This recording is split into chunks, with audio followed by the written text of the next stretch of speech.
قال رب العالمين جل جلاله: إن تكفروا أنتم ومن في الأرض جميعا فإن الله لغني حميد. فالله غني غنى ذاتي، فالغنى فيه جل وعلا وصف ذاتي، بمعنى أن عباده حمدوه أو لم يحمدوه فهو جل وعلا غني حميد، عبدوه أو لم يعبدوه فهو جل وعلا مستغن عن عبادتهم.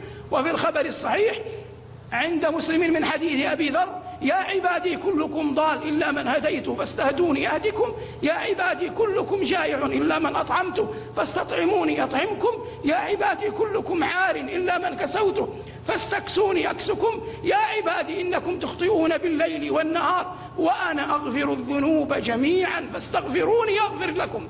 ثم جاء في الحديث: يا عبادي لو أن أولكم وآخركم وإنسكم وجنكم كانوا على أتقى قلب رجل واحد منكم ما زاد ذلك في ملكي شيئا، يا عبادي لو أن أولكم وآخركم وإنسكم وجنكم كانوا على أفجر قلب رجل واحد منكم ما نقص ذلك من ملكي شيئا، يا عبادي لو أن أولكم وآخركم وإنسكم وجنكم قاموا في صعيد واحد فسألوني فأعطيت كل ذي سؤل مسألته ما نقص ذلك من ملكي شيئا إلا كما ينقص المخيط إذا أدخل البحر.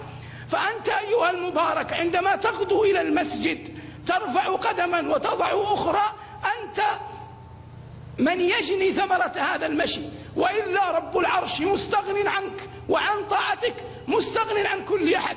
ولهذا تدبر القرآن، الله يقول في غافر: الذين يحملون العرش ومن حوله، قال بعد يسبحون بحمد ربهم، وقال في الزمر: وترى الملائكة حافين من حول العرش يسبحون بحمد ربهم. فقدم الله التسبيح على الحمد حتى لا يتوهم متوهم ولا يظن النظان وهو يقرأ القرآن ويقرأ أن هناك ملائكة تحمل العرش، وأن هناك عرشا استوى الرحمن عليه كما أخبر استواء يليق بجلاله وعظمته.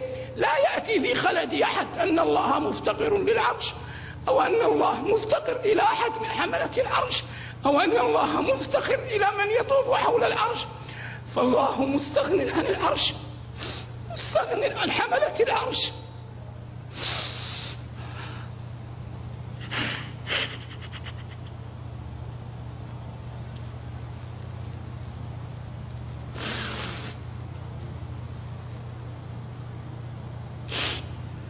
مستغن عمن يطوفون حول العرش. ولهذا قال الله جل وعلا: يسبحون بحمد ربهم.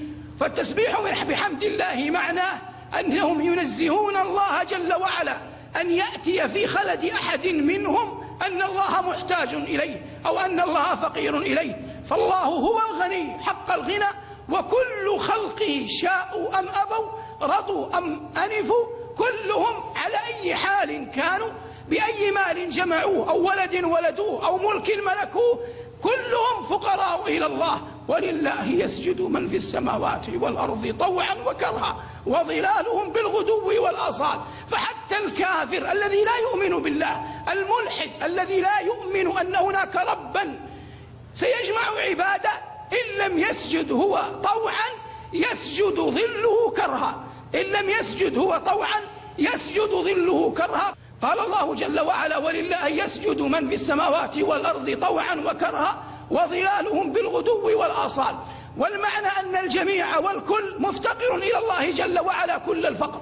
وإذا تحقق في قلب العبد أنه عبد فقير مفتقر إلى الله، وأن الله جل وعلا غني كل الغنى عنه، تكون الطاعة طاعة محبة، تكون الطاعة مجلوبة برقة القلب، تكون الطاعة أعظم ثوابا وأعظم منزلة ووقعا عند رب العالمين جل جلاله. وكلما أظهر العبد لله تبارك وتعالى فقره ومسكنته زاد فضل الرب تبارك وتعالى عليه. وتأمل القرآن، إن إخوة يوسف لما قدموا عليه أرادوا أن يستدروا عطفه، يستدروا كرمه، يستدروا عفوه وإحسانه. قالوا: يا أيها العزيز إن له أبا شيخا كبيرا. وقالوا في آية أخرى: فلما دخلوا عليه قالوا: مسنا وأهلنا الضر وجئنا ببضاعة مزجاة. هذه كلها يستدرون بها عطف يوسف.